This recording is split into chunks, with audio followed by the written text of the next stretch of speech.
Bon.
Nous saluons notre héros national, Armand Toulouse, depuis le village Bombili, un commandateur, le maréchal Lincoln.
Bonjour bandeko, ngandeko na bino Ernest Fiotulumbo ebani tike na kati ya chaîne na bino ya ba Congolais Sainte Life France. Bandeko tokolobela lelo makambo misatu avana banda toujours na pesi no na mbote d'abord. Bonjour. Tokolobela likambo ba biloko misatu. Ya liboso ezali attitude. Deuxièmement tokolobela nini? Manifestation na réaction. Ok, attitude, manifestation, na réaction, ya balani ya ba Congolais. Là tu kolobela ngwana. Donc na osenga bandeko bokota, na opesa bino numéro comme ça or on a besoin ko benga abengi. Likambo na lobela ezali très important. Pourquoi na lobela ngo parce que ezali likambo oyo j'ai remarqué que na constaté que ezali likambo ezolanda biso tout le temps. Ba manifestation toza ko sala attitude na biso, réaction na biso, ya biso ba Congolais, tant to sala manifestation na. Yango to lobela sikoyo, elo na ngina lobela ngwana, nazopesa bino numéro ya téléphone nanga pour bobenga, numéro ya WhatsApp pour bobenga. Bandeko boza na France, bozwa numéro yango. Na pesa bino mbala moko 06 65 18 92 91. Wana eza numéro ya WhatsApp. Pour bandeko ba na France, bandeko baza na étranger. Soko lingo benga parce que na lobby Sainte Life France ezali chaîne ba Congolais nyonso. Congolais nyonso ezali Congolais de père de mère, ozana droit ya ko benga awa. Na rata chaîne oyo, o s'exprimer librement selon ndenge ozo komona mamele kana mboka na biso.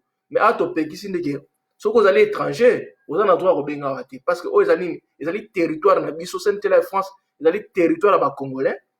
Ils allaient protéger jusqu'à présent que un étranger dans le droit au côté de ma colonie. Ce qui est monio sur les champs de bois qui s'aillent. Mais tout ce qui est là comme sous. Tant qu'il y a un vrai Congolais, sur le côté de ko finga te pardon, ko finga te, ko critiquer te, mais loba oza au monde pesa idée na yo, pesa nini ambition na yo, pesa oyo moni par rapport aux autres Congo. Donc dans le but de relever ma nini attitude na biso ba Congolais, réaction na biso ba Congolais.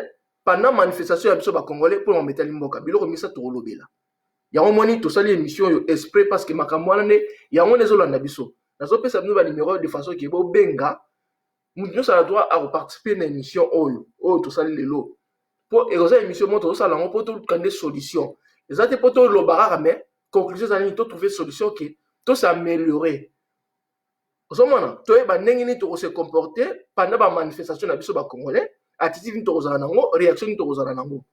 Yango mo tozo ngolobela ngo siko bandeko. Nazo pesa bino pona bandeko baza libanda ya France, o baza l'étranger na Congo. Ndeko fo benga, eza obligation te mais ezali proposition pona biso nyonso ba Congolais eza mboka na biso. Il faut ko benga olobi likambo opesi pe na solution. Donc proposer pe tokosangisa ba idée nyonso wana, tokotiango ensemble de façon que et permettre biso to avancer. Po tokanga maboko te bandeko. To fa lora ban éthique ni na ramon éthique to lemi ko za ban éthique ban éthique ni bazaka mayele ban éthique ni ba mikomisa makasi parce que la minute nous bozo mona ke mboka na biso Congo ezali na contrôle ya étranger obsto maîtriser sous-souté to komi abandonné parce que communauté internationale obno bien communauté internationale bolimisanga moi j'appelle ça la communauté de voleurs communauté zo sala biso mabe ezali communauté parce que soit déjà bangonde baza ba gendarme à monde. On va contrôler l'évolution en monde. On va surveiller ma musique dans la monde. Mais pendant que bazar ni kabiso, baza ko broyer biso, baza ko malmener biso, baza bango basa le côté. C'est comme je l'appelle, hein, les communautés de voleurs et des escrocs et des complices. Boki bandeko. Yango na osali émission oyo, ezali solo ya biso, oyo ezali famille, oyo ezali parti à Congo non. C'est la France, ezali parti à Congo oyo, ezali na occupation te. Obiso mo toza ko gérer en pour ça, to bloquer que muta kota te. Soki to découvrir étranger na kati, sur les chats tozo piccolo, tozo bois qui to libanda. Yango na biki awa ne ba congolais ba kokota. Awa likambo ya parti ezalaka te. Biso yebi parti te. Ba parti to koyeba ngo tango to récupérer mboka na biso. Ba parti pour nanga ezali rôle na nini ezali pour na surveiller gouvernement oyo ya malamu to kotia na place pour et ça la RRT. Donc ezali ba garde fou pour nanga ba parti politique pour nanga ezali biloko ezali protéger que système to kotia en place pour na intérêt na biso et fonctionner bien. Il y a un moment to repesa droit na ba parti politique et surveiller. Moni tant on pesi mutu gestion ba kotia pe ba garde fou na ba surveiller na gérer gestion wana.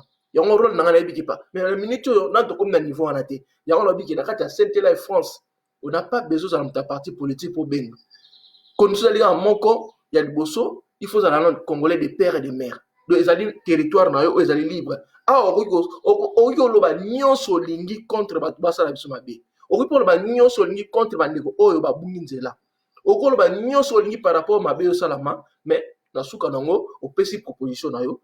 Nous devons récolter la proposition de soit na papier de façon que tu trier aux gens malamo pour tout le carreau bon to trouver solution. Na minute on to bon sate. Na minute so le canal on neni to récupérer mboka. Mais to ça pour to récupérer mboka. Tant to récupérer mboka to ça la pe bilo comme so pour tout parce que neni ya bon mboka yango parce que mboka bo neni était commis. Et ça n'est pas mot délabré. Ba piller mboka, ba détruire mboka ba de comme ça ba boto na ngosko ba kine nango. Ya osko biso sala ki tant que ba congolais biso dali ba nitike to lemate ba ndeko boko tebele émission to banda na pesa na numéro ba ndeko ba libanda comme ça to démarrer l'émission to benga pe batu o ba kolinga to bengi bango o be ba linga okota ba koti bango moko bolobi Thérèse ali net awa mutayi DPS osana droit awa muta ce qui FCC osana droit awa muta cash osana droit awa mutu kingani à tous dans ma partie, on s'en fout des noms de vos partis. Ah, tu es bien que vous allez congolais de Yokobenga. C'est-à-dire non pas parti politique non bon on a ça l'IPK. Yo mo bien aller mutu soki ya parti ni na on a bomba mais on a l'inde congolais. Vous mona a cette équipe nationale zobeta sikoyo. Tu es bien que vite zalaka imane zalaka bilime zalaka matongi zalaka kalamu mais tant to beta mat compétition internationale tu rassembler toute l'équipe tu sais bango ce que tu former équipe union nationale au Bengo Léopard ou bien Léopard. L'autre chose, on a une donc équipe nationale, professionnel, baroya, locaux, baroya, tout sangani sikoyo, tout bâtiment contre l'adversaire. Donc, nous allons à Congolais, toujours sangana sikoyo pour te défendre ma belle nabiso. Na pesa na numéro, comme ça, tu continues bando. Dans un 50 na soki boye belé, tu participer, tu solo li. O eza ma solo ya mboka ne to beta. Ma solo ya mboka ne to beta. To luka nini, to milongola na maboko occupation. To longola na bato oyo ba konzi mboka na biso o ba maîtriser mboka na biso o baza ko pied biso baza ko boma biso ba même ko teka na biso ba sala biso mabe ya o moto sala biloko oyo na pesa numéro pona ba libanda au composé 00 33 ali code ya France pour to fani na France ndo komi 6 ndo bakisi 65 oyoko bakisa 18 oyoko bakisa 92 et 91. Bandeko bolimbisa 92, 80, ils ont français à français. Na français à belge, ils ont tombé en 92, 91. Ndès que tant on composé numéro na, ils ont numéro ya WhatsApp. Soko bengi mbala moko ko na numéro ya Sainte-Laye France, ou ils ont chaîne ba congolais. Bon ki bandeko. Bon, émission za ko banda. Avant na banda bandeko, na ko yebisa bino nanu. Na ko solo na ndeko moko boye afai na mboka Italie. To banaki débat na lobby. Likambo ezali ya bandeko boyoka nano émission bandeko na lobi boye lelo tokosolola likambo etali nini boyokanga bien tokosolola makambo etali attitude attitude ya bacongolais pendant les manifestations tozosolola ndenge nini bacongolais base comportaka attitude bazala nango so basala manifestation bandeko bato babela te pourquoi tosala ya manifestation Pourquoi ba Congolais tozo bima, tozo sala ba marche, pour nani tozo sala yango? Est-ce que tozo sala pour un sentiment ya kosala? Ou bien tozo sala pour un plaisir moko boto bimi, ali biso na to bengani ba mama ali to bani ba nzembo ambunda. Te. Ce qui tozo sala rabilo ko wana bandeko parce que cause moko ezali. Cause yango bino so bobungi yango te. Cause yango ne esali ke lelo yo to telema to solo la liboso ya chaîne o ba bengi c'était la France. Pourquoi tozo sala manifestation wana? Parce que mboka na biso bomoni état ezali. Eux ont passé dans mboka na biso, je crois bino nyonso boyebi ke Congolais moko to aza normal na mutu na ye azo sepela nango.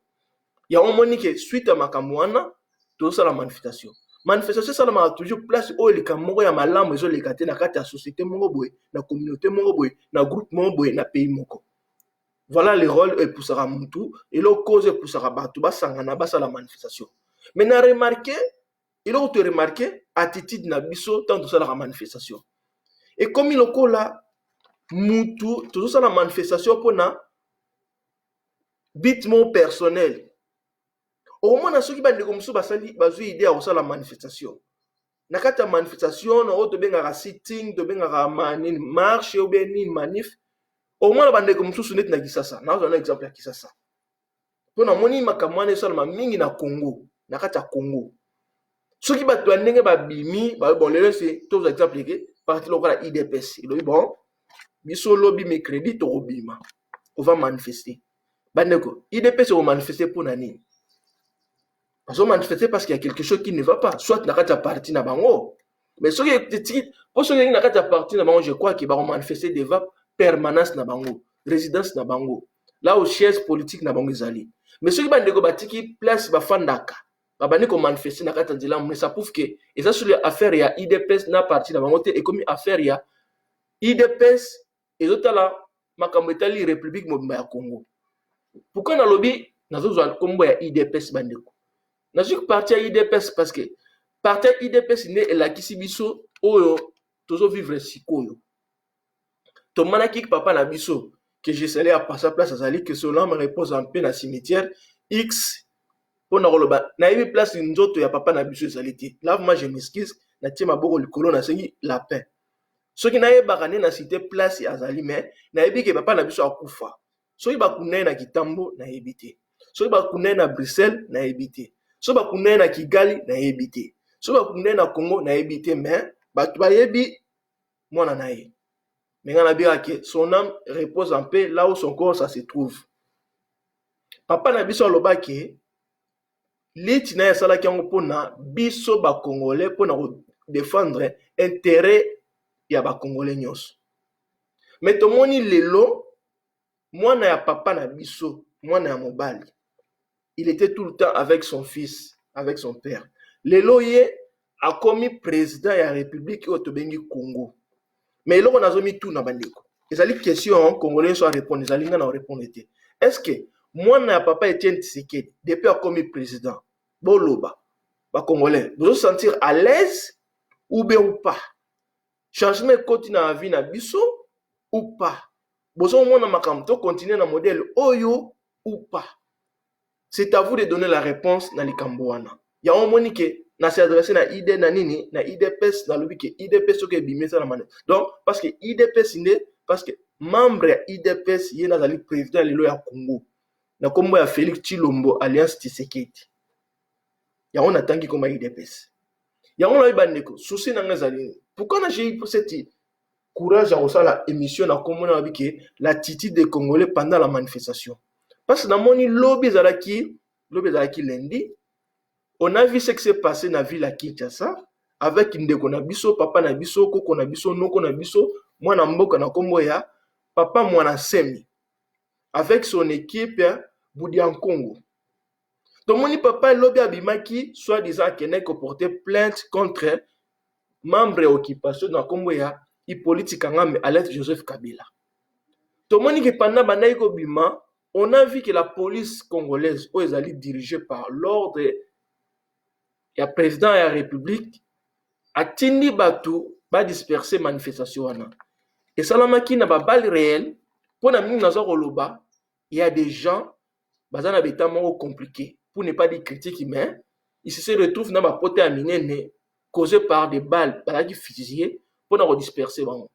Mais tout le monde dans un pays où il a dit bien organisé, pays dans la démocratie. Chez nous, ça n'existe pas. Je ne peux pas citer ce nom-là, la démocratie. Quand il y a une manifestation, tout ça, là, même en France, tout le monde a, on appelle le mouvement les gilets jaunes. On a YouTube, on a Facebook, partout.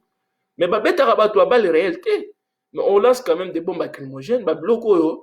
Et go sala mutu mabe moko ya roleka tina niveau ya roboma été boya rozokisa été. Mais auto moni na kati ya Congo. Mais ce qui est déplorable na makambo wana, on voit bande ko na biso tango babimi. Biso toza na combat moko. Ya on a tuni bino avant na foncer masolo na ngai. Est-ce que depuis de ko na biso Etienne Félix Tshilombo comme président, boza ko sentir ndenge. Pourquoi les gens continuent à manifester? Ya on a tuni bino. On y manifeste ce qui toujours il y a quelque chose qui ne va pas dans le groupe, dans la communauté, dans la société, dans le pays. Donc ça prouve que ceux qui ne peuvent pas manifester le lobby, c'est qu'il y a un problème qui ne va pas dans le groupe, dans le pays, dans le biso. Mais et là, on a regretté l'attitude dans le biso congolais et réaction dans le biso. Ndeko lelo nga nazali tozali moboyi. Tout ça va congolais, toi la mora mpaya.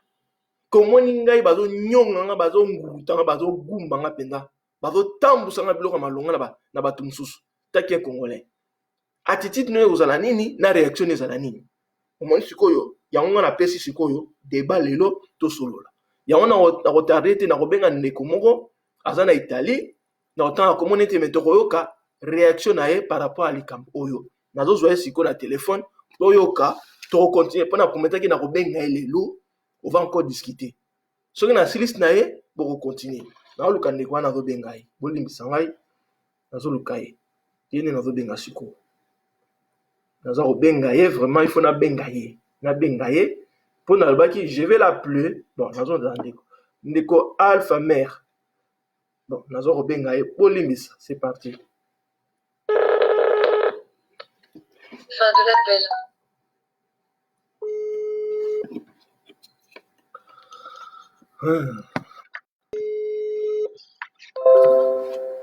Bolimbisa naza kobenga ye.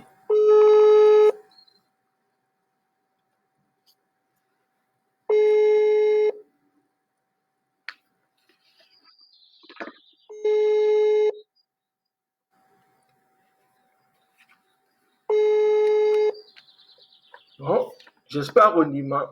Sera on y m'a. Et que ça la bien, mais sera on y m'a pété, c'est pas grave, mais on est encore là. On continue au solo là, titre au joyeux.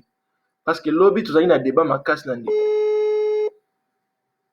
Donc, j'espère à vous répondre, bisous. Bon, la monnaie n'est une déclaration d'occupation, peut-être il n'est pas avec son téléphone. Je crois qu'il n'a pas de mesures à vous répondre sur le téléphone. D'autres cas, taillé, tous en décom sous. La tikié, tous sont là, parce que ça qui m'a intéressé, mon tourné que le bané lobby, il y a un check qui faut na benga. Mais, dans un décon abisso sous, tous sur le ranaye, na benga na ndeko oyo. So bazali occupé. Fin de l'appel. Bon, si tu rejoins. Bon, je vais insister un peu. Oui, allô, Papa Loso, bonjour. Allô. Bonjour. Bon. Oui, bonjour, Ernest. Je crois qu'il a dérangé parce que dans une émission Ménagio à la volée, mais Limbi Sangaï, c'était pas prévu, mais dans mon qui est très important aux hommes parce que tout le monde profite dans la bibliothèque nayo. On me ko aider biso bana na bande ko na ba jeune congolais mususu ba comprendre été. Nazana motuna mona retourna o so zola na bien comme ça ko répondre ngai. Ozo kanga bien. Très bien. Bon. Question na biso ezali boye. Question na biso ezali boye, hein? To lobi boye. L'attitude des Congolais pendant la manifestation. Toni toyeba Congolais pendant la manifestation azala na attitude nini et puis na réaction nini. Selon oyo monaka. Pese biso explication toyeba. Manifestation, c'est-à-dire ba marche ba salaka, ba marche. OK. OK, merci. Bon, non. Oui, on est allé tokolo bazani eza observation. Observation na. Comment la kandenge bazoko marcher. Mais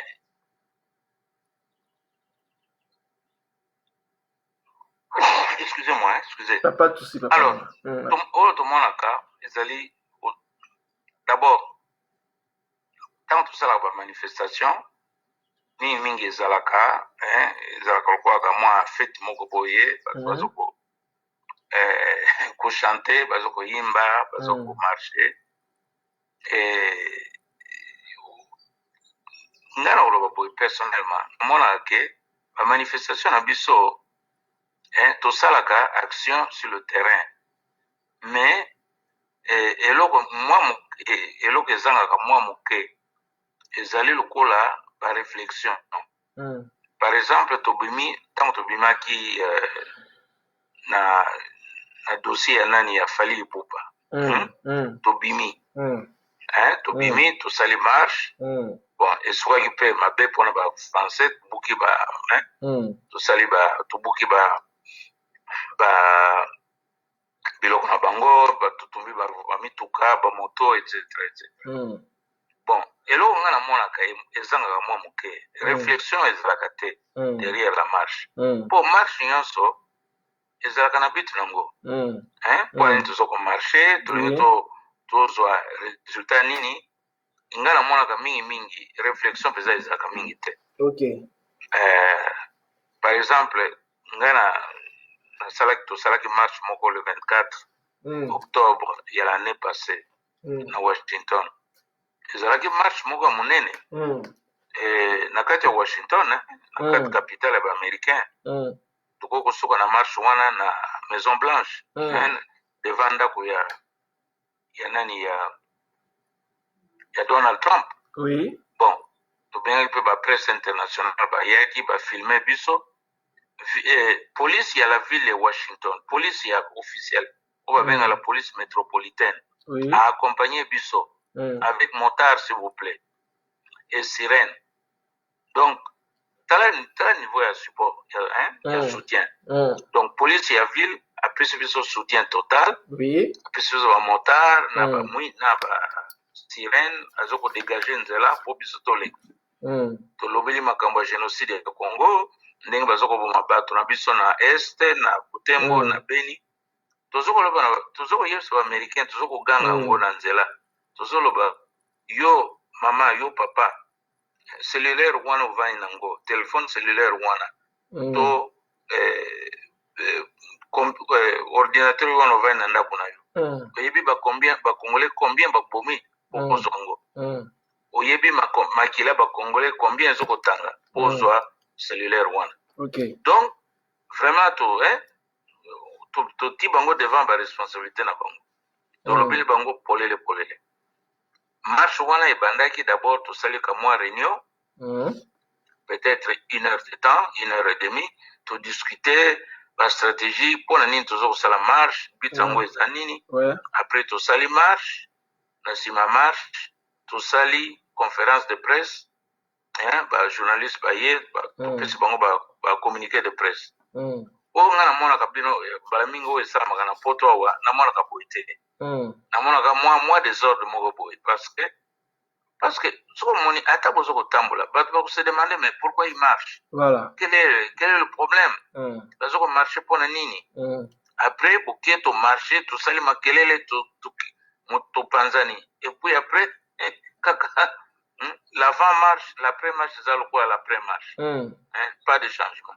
on nga na koloba boye mpo tochanger peut-être bastratégie ya marche wana tozalaka nango na mwa discussion ezala na kati tozalaka mpe na bamwa bacommuniqué de presse mpo toyebisa monde entier eloko nini toza kosala et pourquoi toza komarche omoni mpo na ngai nazali personnellement convaincu que rôle ya badiaspora ya biso badiaspora wana Europe na États-Unis ce n'est pas de parler aux Congolais sur les problèmes qu'eux ils connaissent déjà baproblème bango baza kovivre yango tous les jours lobi baza kobeta masasi na kitambo na bato ya ne mwana nsemi ok bon yo kozwa micro wana na diaspora obike non hier y avait mwana nsemi asalaki marche bapolicier bake kokale bango babeti masasi 3 4 5 personnes bakufi mais eux ils savent ça nouvelle wana eza important mpo na bato wao na bamindele yako il faut to sensibiliser bamindele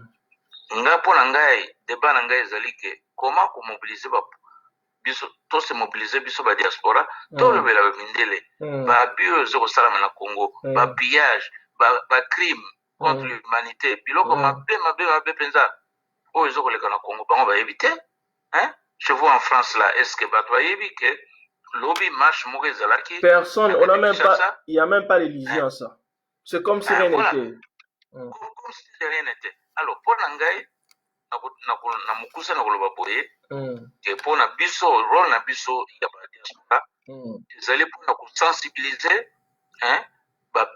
bapublike na bango awa mpo bango nde basala influence na bapoliticien makambo oyo nyonso koza koleka na congo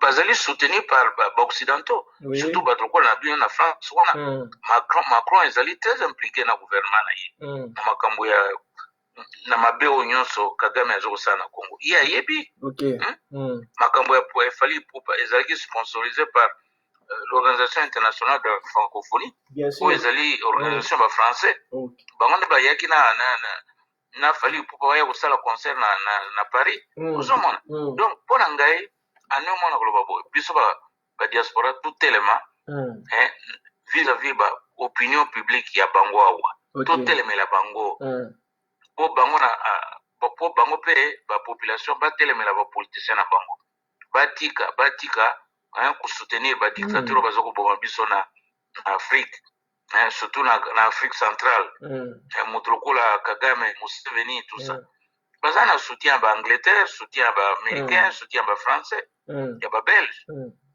yango wana baza kokontinue kosala mabe ya ndenge wana alors biso badiaspora totelemela bango enfin topublie mabe wana sozo kosalama tosensibilize opinion publique na bango okomona opinion publique bango ekotelemela bapoliticien po bango balingaka bavote yo oza ovotaka kuna bien sûr oui bapoliticien bakolinga te ke bato bayeba mabe oyo bango baza kosala na afrique po bakotelemela bango ozomona donc ngai na koloba na mokuse sens ya manifestation tosalaka na kopesa ngo sens wana nayebi te soki oza na moto na mosusu non donc nalingaka nazwa conclusion na ndenge oyo donc conclusion na sikoyo il faut bacongolais bazalaka na sens ya nini ya koorganize manifestation na bango de façon ke eyebana na monde entier c'est ça voilà toorganize yango bien et puis topublie mpona nini tozo kosala baministre tofunda si vous voulez pour utiliser le mot simple tofunda bato baza konyokola bato na congo tofunda bango na opinion publique européenne américaine et tout ça topublie yango toloba pourquoi toza komarche mpona nini tozali na kanda et puis bango ngai naza sur soki makambo wana mpenza ekoti bango bakotelemela bapopulation bapoliticien na bango bakotelemela macron ozomona bakotelemela nani bagouvernement babelge baaméricain surtout tokotela bamilieu étudiantien bamilieu étudiantin ya bauniversité bazalaka très sensible na makambo wana ya bamilieu ya bajeune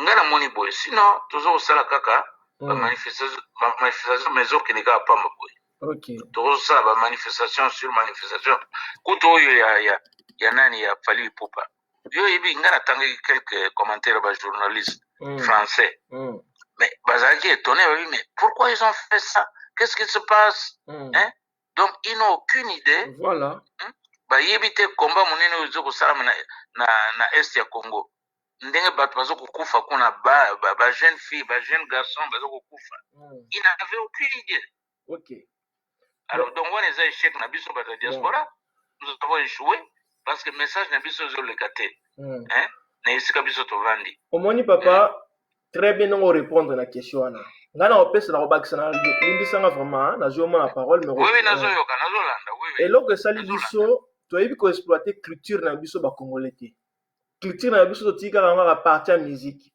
tokosala culture na biso na biloko mosusu baœuvre d'art na biso kosala neti bathéâtre babiloko moko ya ndenge wana mais on peut traduire makambo na biso tovivre par des théâtres par exemple ozomona nga naza totalement d'accord papa Ernest par exemple tokoki kosala bagroupe théâtral voilà parler en français congolais azali comédien de nature ye azali moto ya scène le Congolais est très bon sur la scène. Voilà. Hein? On a même pas besoin de ça. C'est ça. Il faut agir dans la scène. Voilà. Mais tout ça, un petit groupe théâtral. Voilà. Hein? Un petit groupe. Culture, c'est musique. Voilà. Hein? Tout ça, on a français, vous allez bien. Allô, Nazoka. Oui, allô. Allô. Allô. Oui, allô.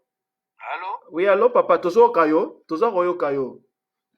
Allô. Allô. Oui, allô. Allô. Allô, oui. Bon. Na perdre yo. Si comment Nazoka yo? Na kulobana mokuse boy. Voilà. Donc na lobi boy. Donc biso bato diaspora, donc na conclusion na ko résumer na kuloba boy. Tozali ko exploiter te ba opportunité tozana kwa na poto. OK. Dans les États-Unis. Tozo ko sala te le maximum. Nous tozo d'abord tolobaka entre biso moko. Tozo loba na batu na Congo, o baza déjà na kati ya situation. Mais tozo ko négliger ba public o ya bango awa. Voilà. Parce que public ya bango awa, bango nde ba ko telemela ba politicien na bango, o batika ko soutenir ba dictateur, ba trukola ba Paul Kagame, ba Félix Tshisekedi Tshilombo, ba Joseph Kabila. Ces gens-là sont soutenus par les occidentaux. Voilà. Ils ont constaté, ils tirent leur pouvoir et leur force des occidentaux. Voilà. Voilà. Ce qui France a kati bango ba crédit. Ba lobby eloko moko ya biso ko kota kuna Congo te. Ba sili mokolo moko wana. Donc biso il faut qu'on arrête de se parler entre nous-mêmes et avec les Congolais. Ba Congolais ba déjà un problème wana. To ba la minduki na biso, to diriger ango sur le public français, le public belge, le public américain, le public anglais, allemand, italien. Alors, tout le monde bango, qu'est-ce qui se passe chez nous? Tout dénoncer ango. Et puis, ba forme mes amis. Manifestation, oui. Cause à la paix, ba groupe théâtre, comme un théâtre moko boy. Au moins, ils sont très intéressés dans ma biso. Ils sont tellement intéressés. C'est que les Noirs font, et surtout les Congolais. Bakoya. Bien sûr. C'est les alignés, voilà. Bozo la scène pour représenter ce qui se passe chez nous. Mais ils vont se demander, les journalistes vont comment, mais hier, théâtre, les Congolais, est-ce que c'est vrai ça? On dit oui, c'est vrai. Ça se déroule à Beni, à Butembo, à Minembwe. C'est la vérité, c'est la réalité congolaise. Ils ont c'est ça. Voilà. Donc, nous manquons de créativité. Voilà. Comment vraiment figer discours moko kaka et loko moko kaka, occupation. Oh, papa Nangai. Mais évoluer. Voilà. Faisons d'autres choses. Voilà. Faisons par exemple des groupes théâtraux pour exprimer ce qui se passe bien chez parler. nous. Mondele alingi biloko wana trop. Et puis attends tout ça les marche ango. Tout le belango pe ba presse de conférence. Tout ça lango pe conférence de presse na simanango. Tout le ba journaliste pourquoi nous avons marché? Voilà. Quel est le problème? Voilà. Qu'est-ce que nous voulons? Je crois que papa ça etango après makambo fali papi fali Ipupa. Ba journaliste français bazoko tuna. Mais qu'est-ce qui se passe? Pourquoi ils ont fait ça? Voilà. Pourquoi ils ont brûlé ça? Ils n'avaient aucune idée. Donc biso échoué na ndenge ya faire passer message ya Congo. Tu échoué non de papa. Totalement échoué. Tu échoué aussi. Totalement échoué. Voilà. Du fait que tu solo là déjà une émission, j'ai pris les bonnes notes. Je crois que tu reçois la coucou, tu remets redévelopper l'idée wana. OK. On va essayer d'exploiter plus terrain. Merci beaucoup papa. Mais na lobby papa avant na mission. Bilo masolo kana tozo ça, c'est très important. Il faut diffuser kango ba Congolais ba yoka. Mais ils ont en direct no solo bawana. J'ai un appel message que kata YouTube. Lo bayo moko, yebisa ba Congolais. Yebisa ba Congolais déjà. Voilà, il faut tiens on a YouTube. Tenga na yebisa ba Congolais boy. Obi tozo ko sala masolo te pona plaisir. Voilà. Yo kutu na yebi ke ozala moi parce que zo bela muke. Mais ozu courage osimbi micro. Tozo ko sala makambo yo ba masolo yo ngape na répondre tozo ko solola et loko biso to lingi ezani ni papa Ernest ce que to ti ma biloko na YouTube to lingi ba Congolais ba comprendre ngo ba yoka il y a beaucoup de choses à faire eloko ezokosanga biso na Congo na komba na biso oyo poto lungola banguna bakoteli biso ba Rwanda biso bakokanga biso ba Tanzanie tout ça bavandeli biso na mboka c'est que tozoko réfléchir mingi te il faut toluka ba stratégie to développer ba stratégie ya modèle ya ndenge na ndenge ce n'est pas seulement de dire occupation tous les jours non ça ce n'est pas suffisant il faut tout ça la marche mais marche yango il faut to publier yango to ba journaliste awa pourquoi tozoko ça la marche ba problème eza nini il faut tout ça ba petit théâtre communaux donc ça là moi théâtre un groupe théâtral ba congolais et des congolaises ba mindele ba koya ils sont intéressés na biloko wana ba koya et puis pour ça la scène moko boye par exemple massacre aux osama na est osali scène moko exact ba ko tuna mais biloko na bosali na théâtre est-ce que c'est vrai to bango oui ezali vrai yango na tuti yango na théâtre ezali forme ya communication voilà ezali forme ya expression voilà uzomona donc totiaka pe mwa mayele na komba oyo vraiment totiaka pe mwa mayele mwa réflexion eza na kati ezala kaka te les mêmes histoires qu'on dit depuis 22 ans 25 ans occupation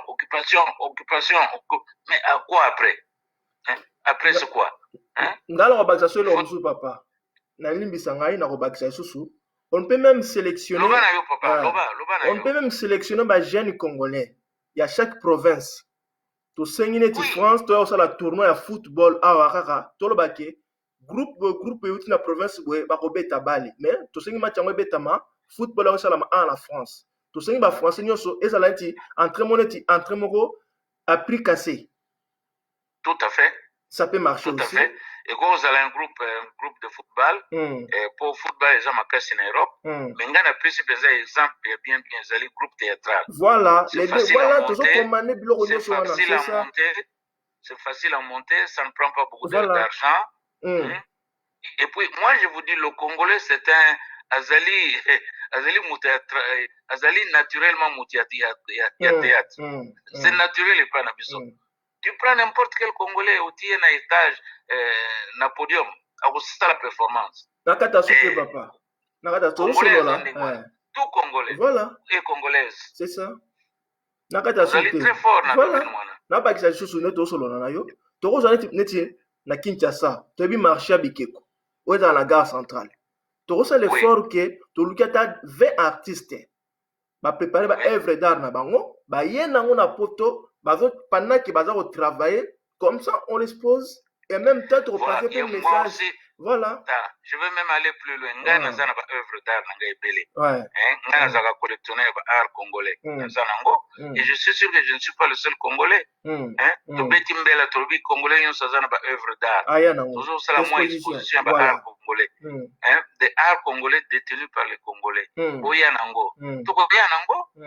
Moi j'ai je crois 20 ou 15 pièces. Qui Salomon atteint à Paris, oui, même à Paris, tout ça, les locaux exposition. Facilement, tu peux ça à 300, 400 pièces. Voilà. Et ça fait une belle exposition déjà. Et même temps, passe voilà. Voilà, il faut au moins donc les sons à tirer papa nangai. Au tuninga est-ce que biso ba congolais tout ça la manifestation tout ça la gagner. Ngana koloba boye. Nous n'allons pas assez loin. Il faut qu'on aille plus loin. OK. Au tambola ko beta pavé, c'est bon. Kotambola makolo to bimisi ba drapeau tout ça bon c'est bon mais ce n'est pas suffisant c'est ça il faut qu'on doit faire plus longa na zolo bakana merci beaucoup pour exemple il faut faire la conférence de presse après la marche il faut organiser biloko lokola par exemple kabamwa théâtre ça c'est plus facile pour tout exprimer makambo ezoleka na mboka but nango ezali ni sensibiliser l'opinion publique européenne américaine tout sensibiliser bango parce que bango nde bakotia pression sur les politiciens po ba politiciens na bango bayokeleka bango ozomona alors et puis ba politiciens na bango nde bazo soutenir ba dictateur na biso voilà bato lokola Félix Tshisekedi il passe beaucoup de temps à l'étranger pour faire quoi azoko tambola wana po aluka soutien na bango ozomona donc c'est important que to sensibiliser ba politiciens ya États-Unis ya Angleterre pour to panda ko faire passer ba message wana que donc bah changement biso luka on a besoin que tout mobiliser l'opinion publique. Il y a États-Unis, il y a Europe, il y a Grande-Bretagne. Voilà. Et là, nous ne faisons pas assez. Je dois le dire, on ne fait pas assez. Ok. Et on doit faire plus. Je prends note, papa. Est-ce qu'il y a une question sur le libéraux? Est-ce que vous avez partant que, parce que nous avons une idée, nous avons monté un groupe Moroboye pour te collectionner d'artistes dans la musique, nous solo liwana, nous avons de façon que tout ça a un peu tour du monde, tout exposer culture congolaise partout, dans la forme de est-ce que tu peux faire partie de l'équipe, toujours le bango publiquement comme ça, bayo kake, ou bazala preneur ba contacter biso, to me ko organiser d'abord officiellement comme ça tout ça lango. Moi je suis tout à fait d'accord, voilà. Je suis partie prenante. Partie prenante makamwana nyonso, je suis partant na biloko wana nyonso. OK. Mais ngana koloba boy, ce que nous pouvons faire. Enfin, ça c'est une idée que je te propose. Ouais. Tout ça là comme moi groupe théâtral. Parce qu'il y a un lobby qui faut tout solo lango sikoyo. Alors toponi de très beaux jeunes garçons congolais au diaspora, de très belles jeunes filles congolaises il y a diaspora. Voilà. Tout former bango. Oui. Parce que c'est la théâtre moko. Et puis nous pouvons nous promener avec ça. Voilà. Donc ça en France, tout en Italie, tout en Belgique, tout en UK, en Grande-Bretagne, et on ramasse de l'argent. C'est pour aider les autres. Groupe théâtral voilà, un petit groupe les Congolais sont très bons là-dessus. Yo mon groupe théâtral mais papa la monnaie de les comédien naturel. Voilà. Outil Congolais plus qu'un micro. Voilà. Na podium moko boye. Il devient comédien, il devient théâtral. Ozomona. Papa la monnaie. Oui na zolanda yo.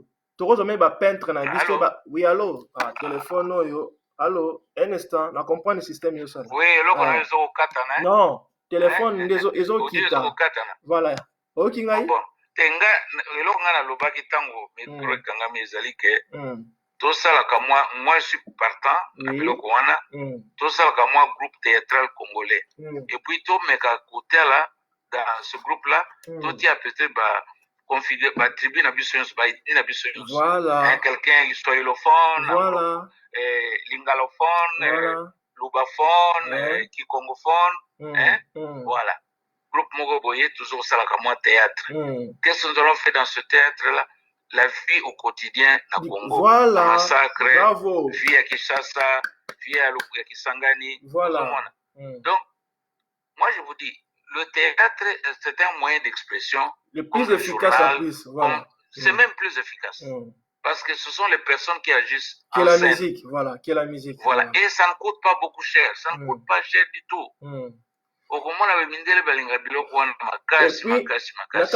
Otika moi théâtre moko boye 10 euros entre 20 euros. Ça va faire l'argent pour les pays. Par des milliers. Voilà. Pour ne pas te couper les paroles, ce que tu as musique, et la musique traditionnelle. Oui, musique traditionnelle. Voilà, accompagnée par les théâtres. Voilà. Oui, accompagné par la musique traditionnelle, par la musique moderne, tout ce qui peut attirer l'attention. Donc, tu as comme moi théâtre, tu as bandi na ville, na Rennes, tu as Lille, tu as Bruxelles, tu as Paris, tu as na Italie, dans ma ville ici, ville c'est une ville universitaire. On pourra faire le tour du monde, papa, et ça plus simple. Voilà, tout ça la tour du monde. Tout ça la tour du monde parce que... Oui, mais nous commençons d'abord dans l'espace Schengen. Ok. L'espace Schengen parce qu'il n'y a pas de visa, l'espace Schengen est libre. Et puis c'est très vrai. On peut voyager par train. Le train c'est très bon. Voilà. L'espace Schengen. Donc, moi je dis qu'on commence par faire un groupe théâtral. Un groupe qui a la classe. Voilà. Pendant les vacances, tout la période de classe, tout ce bateau est la classe. Voilà. Donc, on met pendant les vacances. Nos meilleurs enfants. Bana diaspora, Bana Congolais, mais de la diaspora. La jeune. Même les moins jeunes. Et puis papa, moi j'irai plus loin encore. Dans l'idée nangai, qu'on sur le terrain à Kinshasa, les enfants chégués. Ils vont exprimer leur vie quotidienne dans le théâtre. Comment ils vont vivre dans la rue. C'est ça. Voilà. Oui, mais tu vois, donc, regarde, Non, ce que nous voulons faire, c'est des choses qui sont faisables immédiatement. Voilà, c'est ça. Mais ça va aller, papa. Oui. Parce que quand tu parles d'amener les enfants de Kinshasa, on est posé problème, il y a visa, problème, il y a séjour. Ok. Non, nous prenons les enfants qui sont déjà ici. Ils sont nombreux.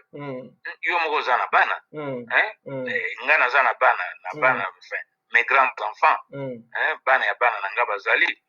je suis chaque Congolais et chaque Congolais, donc, la population est là. La population est allée caca. Il suffit que tout s'organise. Il va nous recommander que tout banana dans l'espace Schengen. Parce que là, il n'y a pas de visa, il n'y a rien. Écoli. Allez, au moins, on a une recette, il y a un théâtre. Donc, on a internationaux, tout est aux États-Unis, tout est au Japon, tu vois, tout est même en Afrique, à Kinshasa. Tout est à Kinshasa, les gens seront vraiment émerveillés. Tout est dans Lubumbashi. Donc, il faut que Batuto comme un créatif. Voilà.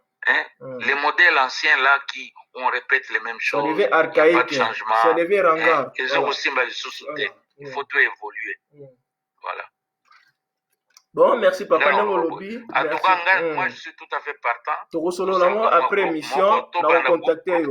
Voilà. Groupe théâtral congolais tout bandayango immédiatement. Et puis d'ailleurs, le coup lobby, tant que vous présentez le théâtre, montrez ça dans œuvre d'art congolais. Ayanango. Voilà. Kasi on dit. Les bandayango salle va exposer ango. Ce que les côtés gayo teki, ce que les exposition, exposition. C'est ça qui intéresse les Européens. Pour eux, ils ne veulent pas que nous voyions, que nous fassions ainsi comme eux. Balingi, biso. En Afrique. C'est ça qu'ils cherchent. Merci beaucoup, papa. Merci beaucoup. Voilà. Merci beaucoup. Merci beaucoup. Allez, on reste en contact. Voilà. Mais moi, je suis partant. Vous votiez en analyse de Papa Losso en Italie. Voilà. Partant. On a idée pour créer théâtre. Pour ça, l'exposition œuvre d'art congolaise. Je suis partant. Merci beaucoup, papa. Donc, je suis partant. Merci. Allez, au revoir. Au revoir. Merci. Ciao. Bon, moni bandeko, debezo le kamalamu, wana ki papa loso, to partager nae, apesi proposition nae, apesi réflexion nae par rapport à attitude la biso ba congolais pendant les manifestations. Nege to zalaka ba réaction na biso. To kosuka na te, to luka bandeko mususu. Ndeko moni ilo to sala, to linga, to représenter vie quotidienne à congolais à travers le monde entier, ba réalité au biso vivre. Il y a moyen de faire ça parce que tu retires la position mon côté papa lobby ne to lobby que tout ça la sitting ba marche to non, il faut évoluer dans le sens nyonso. Il faut to attirer curiosité à minele comment les Congolais sont en train de vivre, qu'est-ce qu'ils sont en train de vivre dans leur pays. Ya on permettre biso to trouver solution pour se libérer na makambo eza na mboka na biso. On est intelligent, tous les peuples tous dans la culture. To robo ma pour na biso mon côté, c'est le moment ya ko exposer ngo pour ba ke voilà, les Congolais sont en train de vivre ça. Ça va nous aider à se libérer. Il y a un moment objectif dans un angouana. Bandeko bobenga ngai, bobenga to continuer ma solo. To tikara kolela likamumora keo ba Congolais boy. Il faut bobenga to contribuer, to partager ba idée pour to trouver solution à se libérer. Il y a un moment to ça l'émission oyo. Na so bandeko mususu, na so benga bango nano. Na tinela bango ba lien ba ke na za direct de façon que baza la circuit télé na kobenga bango. Comme ça, tu peux partager na bango maloba oyo, tu vas préparer pour na nyonso za projet za lika moko to se libérer bandeko. Tout ce qu'on est en train de faire là pour essayer de trouver la solution qui va nous amener na libération en mboka na biso. Ya on a retardé tina benga ndeko mususu pour na ebisa ki na ko benga pendant émission, mutu na mutu akopesa proposition na akopesa idée na akopesa ndenge ni nazomona pour to évoluer rapidement, to se libérer. Mane na so la liboso na bino até non, moi j'ai pas besoin de ça. Mon souci c'est to luka ndenge ni to ko se libérer bandeko. Il faut utiliser kabosh na biso, il faut utiliser mutu na biso peuple congolais. Même si pour l'instant on n'a pas l'argent, mais on a la tête qui fonctionne. Si on utilise mutu na biso, on peut réussir à retrouver solution dans mon métal moko na biso. To teka mbongo liboso te. Hein? Oko so na mbongo te mais na maele pe okuta na bata mbongo, rien que maele na yo et permettre de trouver solution. C'est ça que je veux que nous puissions faire. Objectif dans ya moi. Ya on a bandeko bobenga to solo la bandeko. Ezali mboka na biso ezali menacé. Hein? Bobenga bo hésiter te. Tous on a besoin d'idée andeko nyonso pour to solo la bien. S'il vous plaît to bobenga. Na zo bon de la bino parce que na yebi eloko na zo préparer pour na mboka na biso. Ozoka bandeko. Donc to senga bino nyonso bandeko boya. Si ezali ne bandeko. To remarquer eloko na remarquer précisément na remarquer que tant que ça la marche na biso oyo tant que ça la marche ndenge tozalaka au moins bandeko musu babimi bake ko marcher pour na etali mboka mais tant makambo ko banda ko musu bafani na bango bazotala c'est comme si makambo na etali bango te mais ndeko besoin d'erreur hein o bandeko basala ça pour intérêt na yo ko hôtel na porte le pont na bino na ndakisa na mona garçon termine na couper na lipapa azo seka bandeko bazoko leka neti lobby ndeko mo baza kobunda na ye bazobete masasi ndeko mosusu azofilme azoganga azandokie bokende okanga ye mais ndeko oyo nini ezosala ye akanisi likambo ndeko wana azosala eza mpona intere na mo mais eza mpona intere ya bato nyonso koma ya koloba biloko ya ndenge wana. Voilà l'attitude du peuple congolais pendant les manifestations. Peuple congolais ayebi ndenge ya koréagir te, ayebi attitude nini akozala nango te.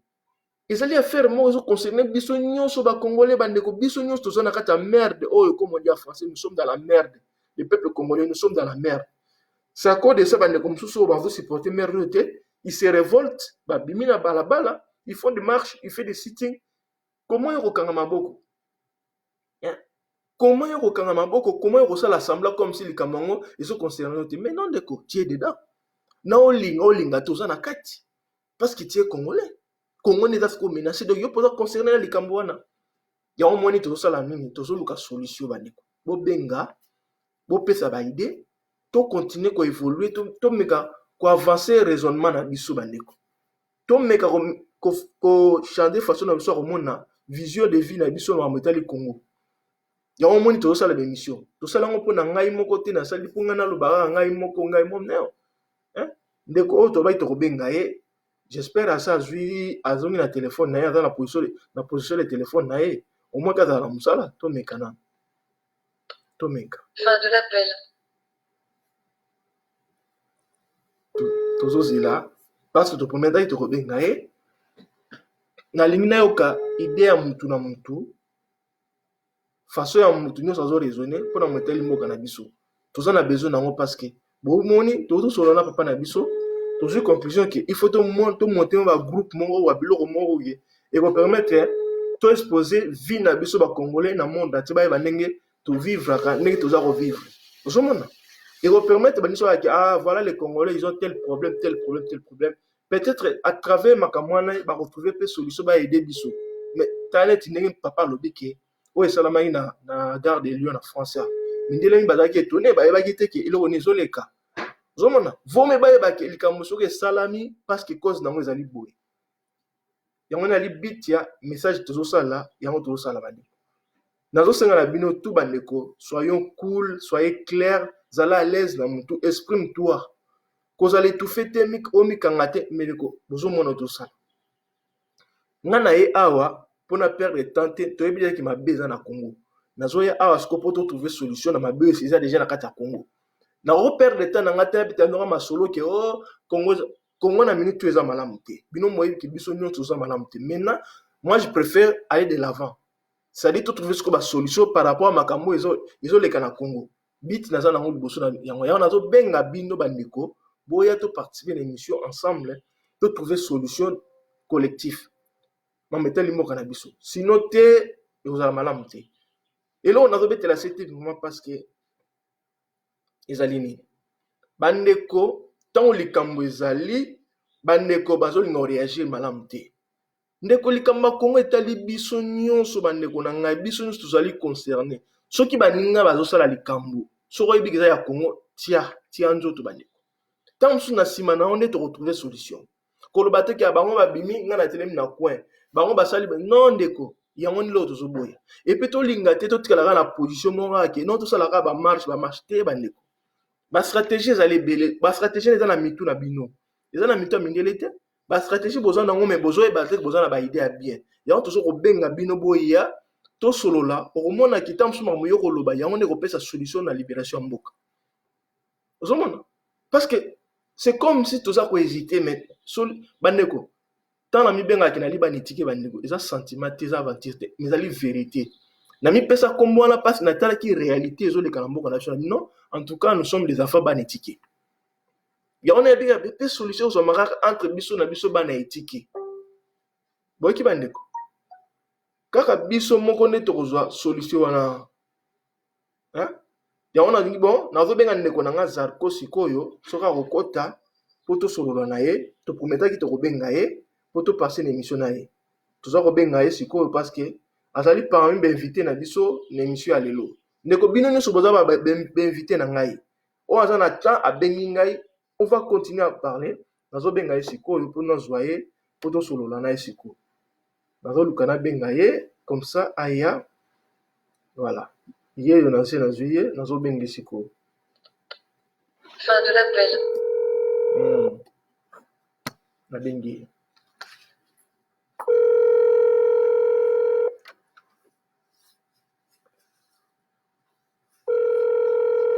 Josela a décroché.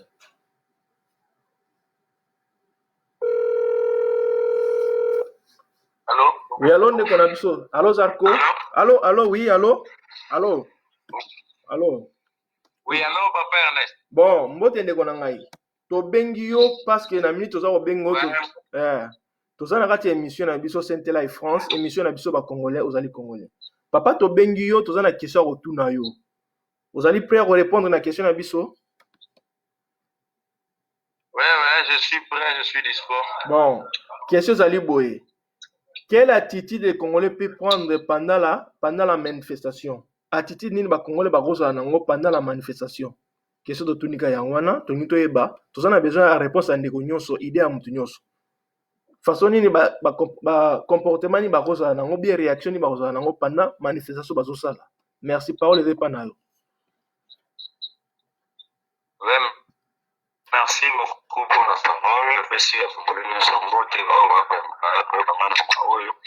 et question les allez vraiment les prendre beaucoup pertinentes.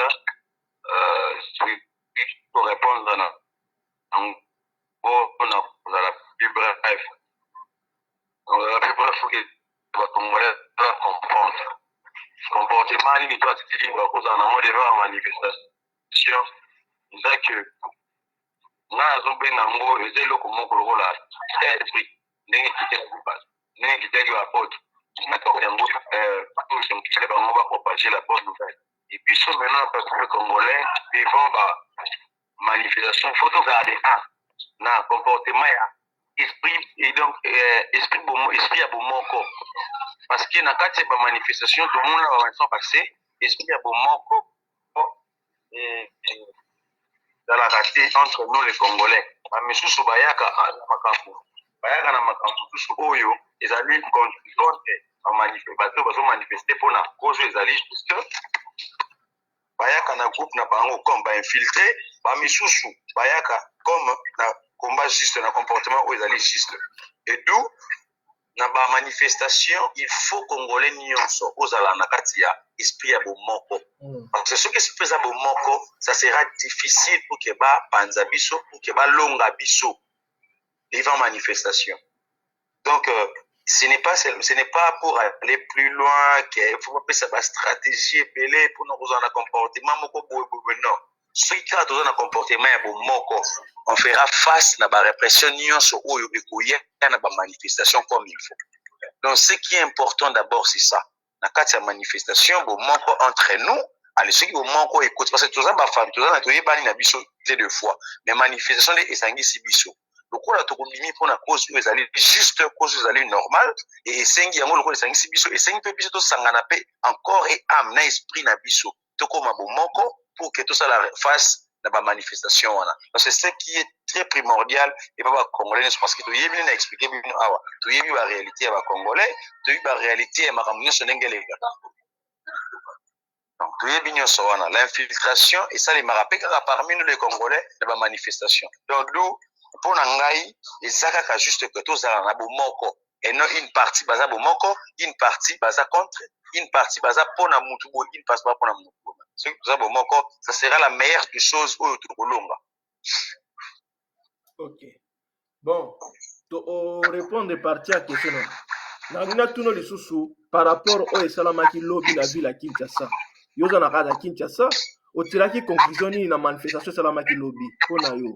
Attitude nini ba congolais bazalaki nango ou bien réaction ni bazalaki nango face ya événement esalamaki lobby na part ya papa na biso mwana semi. Yo koloba nini? Bon, ce qui s'est passé hier na makambo elekaki na ma campagne, la station ma campagne wana papa mwana nsemi eloko asalaki. Oui, en ce stade, des manifestations pareilles, ce que ça pour la cause, ils allaient juste que Mboka est à la sauver. Là, on appuie. Mais en appuyant, il faut à la vraie. Il faut à la boulou yekete. Il faut à la vraie pour Congolais nous sont à la impliqués. Mais le problème, ils allaient mingi na mona pas na idée, ils allaient trop fermés na biloko pa manifestation ya salaka. Donc il veut que son nom. Vous voyez, il veut que son nom et le nom de BDK et non le nom des Congolais. Il veut le nom de BDK. Alors si nous sommes associés, tout ça, les manifestants, vous allez juste maintenant raison à simater. Beaucoup de monde que non, ça va aller. Mais si nous sommes en train de regarder ça de loin, parce qu'on observe, toujours il y a des les cas, sous main noire, ils ont assimé à main noire, entre autres, vous voyez que non, à Congo, ceux qui ont main noire, ils ont politique canam. Voyez. Maintenant, il faut bien le réfléchir, il faut bien canaliser cela, il faut bien inciter tous les Congolais qui puissent participer à la manifestation pareil, base à l'esprit à Bomoko, on rêve toujours na eloko moko ya Bomoko. Ce qui doit s'organiser, tu peux battre pour sauver Mboka na biso. Voilà, il y a une partie, il y a une centaine de militaires na ye, au bazana bango. Et ayebi o ni acha bango na kati ya nzoto. Au contraire d'autres Congolais au bakoya ko sangana na ye, tellement tinge parce que 4 personnes bakufa ki lobi ba innocent. Vous voyez? Mais o yaye bazala qui épargné, on a vu des vidéos. Mais si eloko wana eza pona ba intérêt ba Congolais nyonso. Oui, on va applaudir. On va applaudir. Mais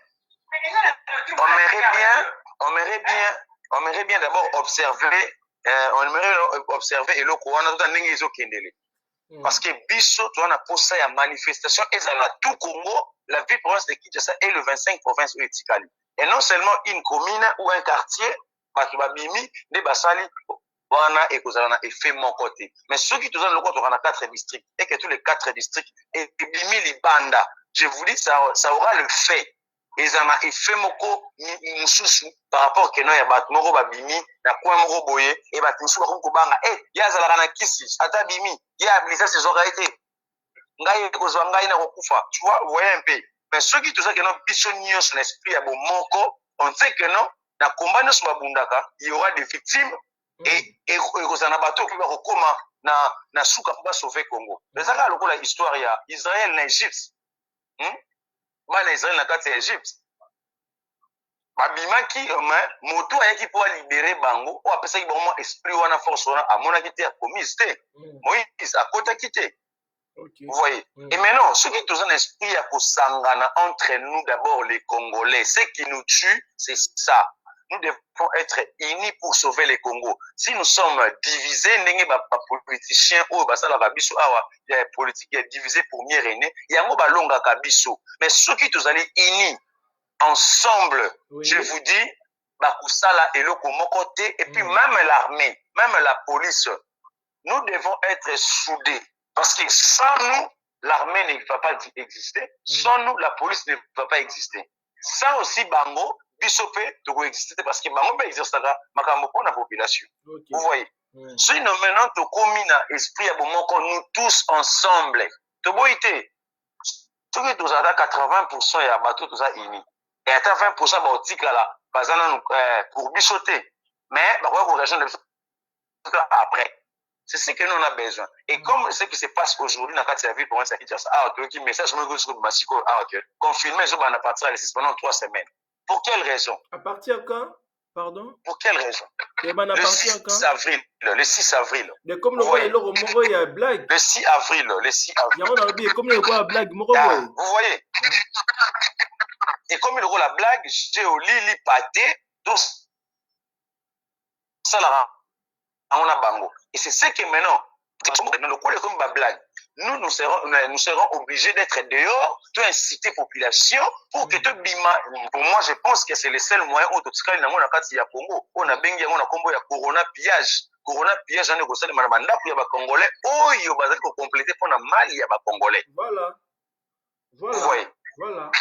Oh, parce que vous complétez mal pour la Congolais. Donc, bando tête kende kinga kati. Oh, to kende ba oh, ingresse la kei. Mais nous devons commencer na banda pour ya ba Congolais, na ba infiltrer au bazali na kati na biso a na Congo. Oh, ba ko ça. Donc, bima pour na bango ko la bango bazali na ba milliers na banda pour na bango. Akolia, akomela ba na bango bazali bien. Allez, biso to souffrir parce que je vous dis le cardinal vient de parler ça hier. Cardinal azolo belango lobby. Arrêtez de jouer avec la vie du peuple, d'un peuple. Et ça, c'est jouer avec nous. Vous voyez? Donc, c'est anormal, c'est anormal. Et il est temps. J'ai une chose que je lance toujours comme campagne. Je demande à tous les Congolais, il est temps. Boycottons ce confinement bizarre, mal conçu. Boycottons. Oh, oui, allô? Vous allez ordre mal donné la carte à Mboka. Allô? Oui, allô, Nazokayo. Allô? Oui, allô? Allô? Allô? Oui. Tozokao bien, Tozokao. Allô? C'est ce que je dis. Ouais. Je demande maintenant à tous les Congolais. Il est temps.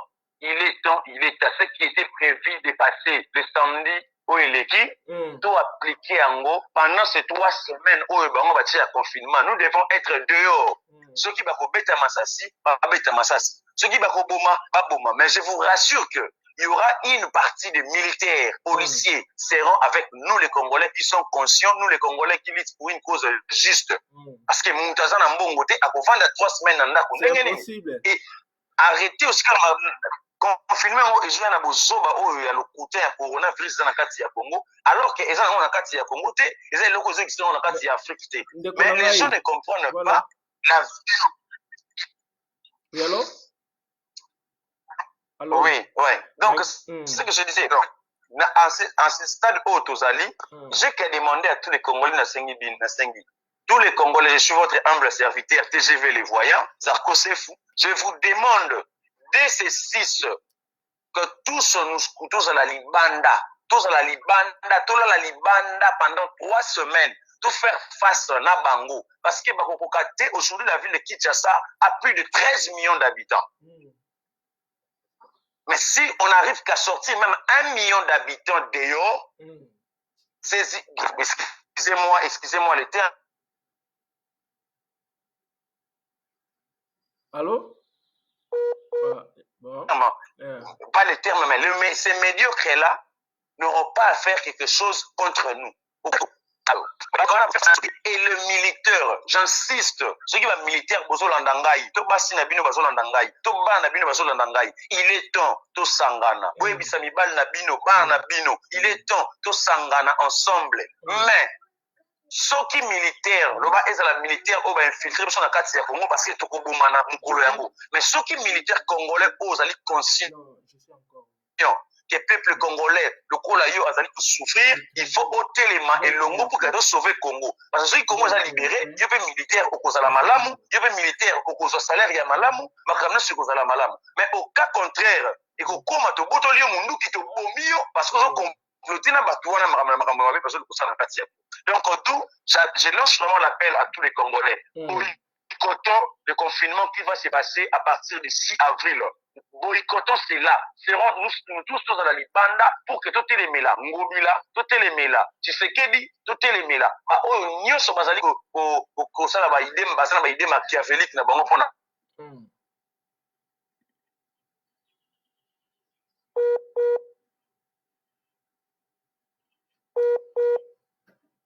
À Congo. Donc c'est ce que je demande à tous les Congolais. il est temps comme il est temps ensemble, unissons-nous pour libérer le Congo. J'insiste, unissons-nous pour libérer le Congo. On a plus de temps, il y a Makambo et les cas. Cette année, c'est pour l'Afrique, pour que ça au-dessus de nos cadavres, au Camon. Mais il est temps, tout élément, c'est vraiment Congo, et ça là comme il faut. J'insiste. Dès aujourd'hui, tout ça, la campagne, sur les réseaux sociaux, boycottant le Conseil républicain. Donc c'est la meilleure des choses. Tous les Congolais, tout ça, là, on a les réseaux sociaux, ça la vidéo, ça la audio, partagez à ma groupe, pour le bonheur de notre pays. Merci beaucoup, Ndeko. Merci beaucoup en tout cas. Tout le monde pose un souci en connexion. En tout cas, message nous est l'équipe. Tu peux répéter en haut na haute voix.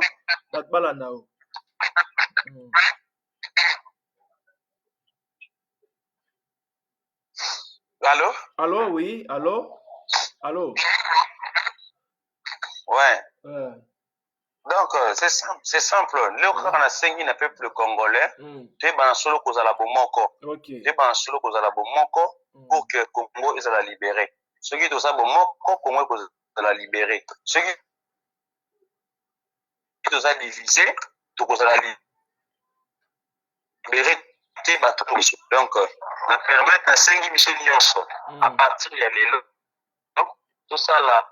Par réunion dans ma page, réunion sur ma mire, réunion sur le boycottant, c'est là où. Ok. On est sur la ligne. On m'a bien attaqué à Congo. Si vous avez d'autres gens qui appellent ici, soyez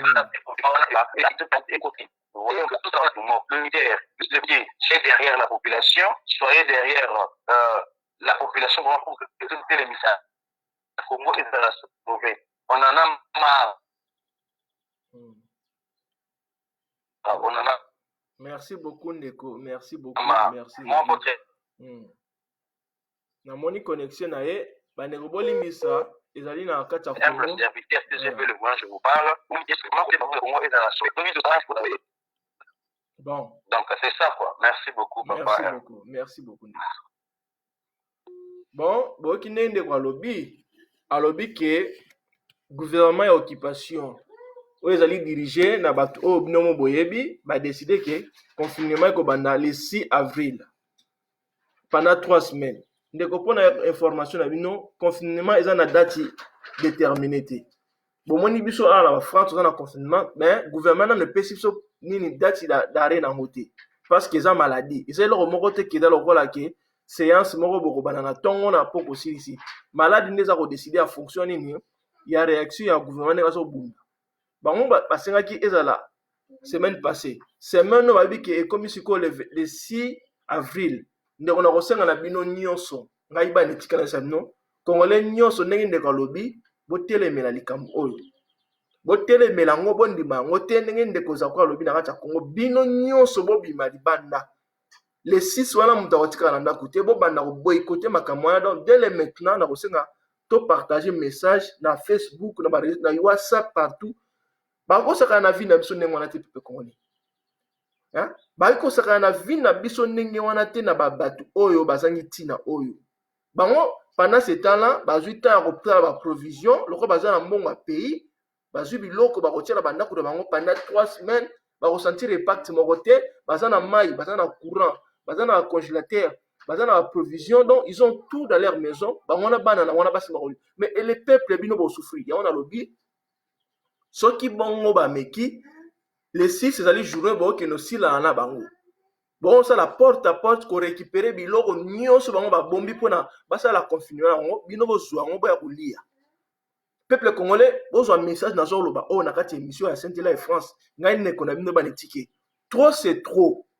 Il y a un moment où il attitude nini congolais kozala ngo pendant la manifestation attitude yo senga ke biso nyonso lokola la manifestation to préparer ngo sikoyo et kozala le 6 avril ya mois oyo tozobanda oyo congolais nyonso kozala libanda bozokenda bandako ya bato nyonso oyo basa na régime oyo eza konyokola bino bose servir librement nga na be yango pillage te mais bokozwa biloko na bino oyo bango bazwi yango bateki baminere ya mboka bazwi bambongo bakaboli basali baprovision nde baya koloba sikoyo ke coronavirus na Congo eza te bango baza kokomisa wana makasi mpo bafaire souffrir vie ya peuple congolais oyo azangi pouvoir d'achat oyo azangi biloko ya kolia bandeko bino nyonso nalobi message na ozoloba oyo video oyo nasengi na bino bandeko il faut esala tour du monde place nyonso congolais azali et permettre abenga ndeko ndenga na Kinshasa ndeko na ye nyonso le 6 moto atika na ndako te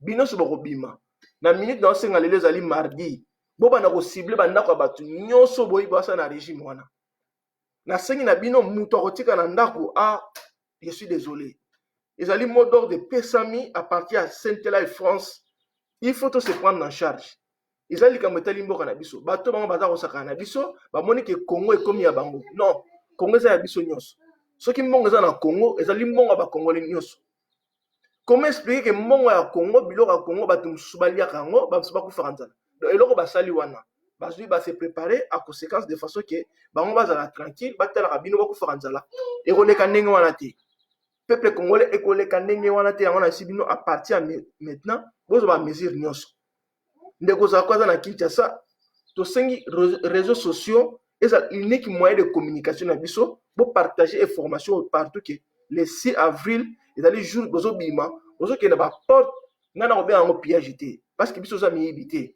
bango nde baza bapiller bango nde bazopiller mboka na biso bazopiller minere na biso na complicité ya Joseph Kabila baza kopiller ya minere comme ça bazoteka yango na étranger bazwi mbongo ale bakaboli entre bango na bango batiki bino nzala yango nalobi bokolala nzala te peuple congolais bolokela ngai congolais moko te na ndimi su te na kolinga su te alala nzala les 6 eza jour bongo kose servir na bandako na bango na badepo na bango place nyonso bastoke biloko eza biloko na bino bacongolais bandeko congolais nyonso aza na droit kobénéficie biloko wana comme ça bose charge na bandako na bino comme ça tokosala confinement biso nyonso tant qu'on est rempli na bandako na biso tant que biloko kolia eza na bandako na bino te bandeko confinement eza te bino nyonso bozala libanda bokokende porte à porte dépôt par dépôt bato nyonso basa na régime oyo j'espère boyebi bango boyebi bato wana nyonso bozokende na badépôt na bango na bandako na bango kozwa biloko nga na bengi yango pillage te bacongolais baza bapillere te bacongolais tokorécupere bozokende korécupere biloko na biso oyo bango bazozwa yango na nko oyo bazozwa bambongo ya pays baminere ya pays baza koteka babomi mboka mpo bango bavivreka bien bamoni confinement ekomi blague pourquoi biso na France awa Macron apesi na date ya limite nango te parce que eza problème moko ya santé eza likomo bakosaka nango ndenge te 3 semaines na 3 semaines bapesi bino ata mungu ya pamba ata likala ya pamba bapesi bino yango la bandeko le 6 avril oyo tozoya oyo bandeko ezali devoir civique ya congolais nyonso komi kofisa nzala na ndako te bobima bino nyonso libanda nalobi bino nyonso bokozala libanda bokende na chaque dépôt badépôt nyonso eza na biloko ya kolia eza ya biso bacongolais ezali ya bino bato nyonso bomani basa na régime ya nga na babe yango régime ya ipolitika ngambi boyebi bango bozokenda bandako na bango kozwa biloko ya kolia oyo bango babombi mpona kofaire souffrir bino bozwa yango bose servir bandeko bolimbisanga kande mati naza bila se reposer moke tokozonga na émission na 20h tokocontinue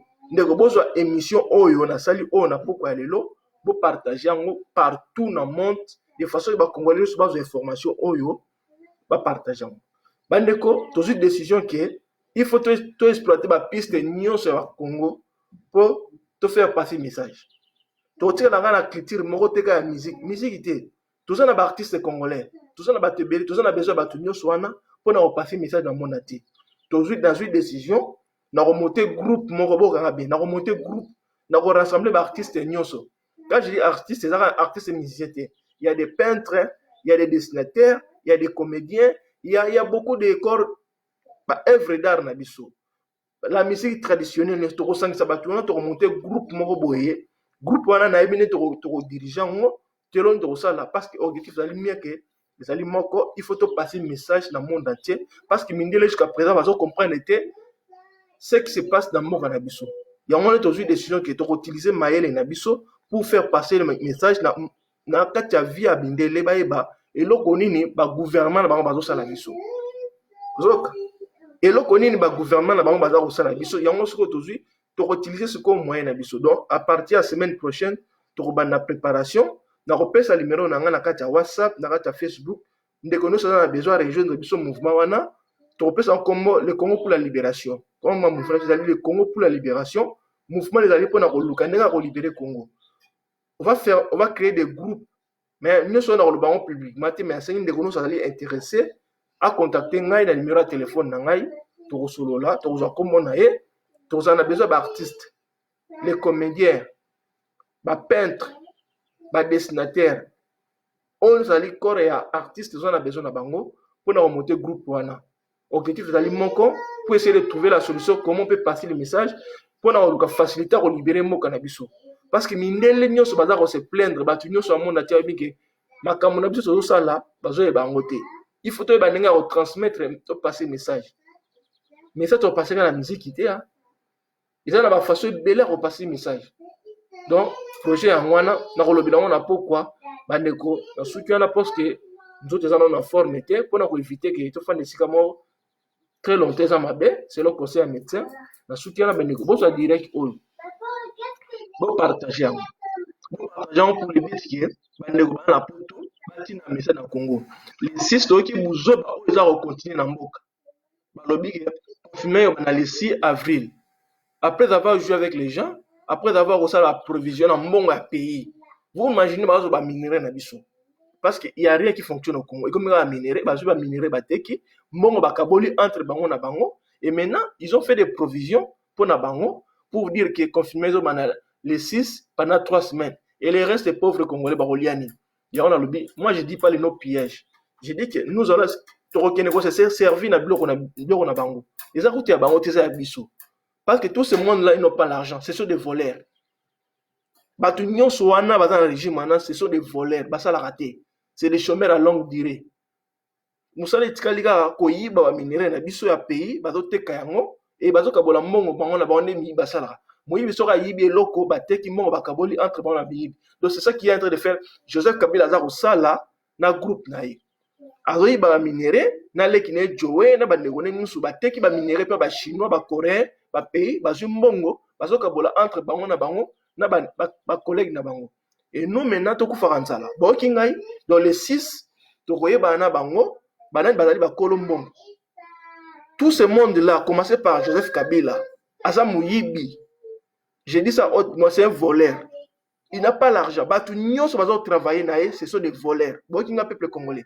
Batu nyonso bazo travailler na batu à régime Félix na politique ngambe. Ce sont des pauvres voleurs. Baza na mbongo te bazo zo mbongo ba minerai na biso ba congolais. Il fallait que ebongisa mboka na biso baza ko zo yango, baza ko teka yango, ba beta ils n'ont pas l'argent. Mbongo la faut bazongisa yango. Mbongo la yango na bi que objectif na sozali awa on va se battre, il faut mbongo wana zonga torokanga bango. Tout ce monde là il travaille pas, c'est des chômeurs à longue durée. Commencez par Hippolyte Kangame, c'est un vrai chômeur, c'est un vrai voleur. Bazo iba mbongo a pays na biso, bako bon bango ba yi après avoir ko teka ba minera pays. Boke bandeko. Na suki wana bozo message bo partager toroke na bango inde titre aussi sa bango ma buzo ba oyo. Dans les 6 bandeko bo bangate mutu mota akufanzala. Mutu moko te na kolinga alala na ndako akufanzala binonso libanda bino nyonso le 6 avril libanda bozokende kotambola te bozokende kozwa biloko na biso na ba dépôt wana ba biloko batina ba cave eza ya biso na ndako ya kamere fo bokende na ndako batu nyonso o bozomona batambolaka na Joseph Kabila na complice na ye Félix Tshilombo bango nde bazwi mbongo ya pays baza kolia yango pour vous faire souffrir. Na souki ambo ki message na ngai tozonga na pokwa ingeta.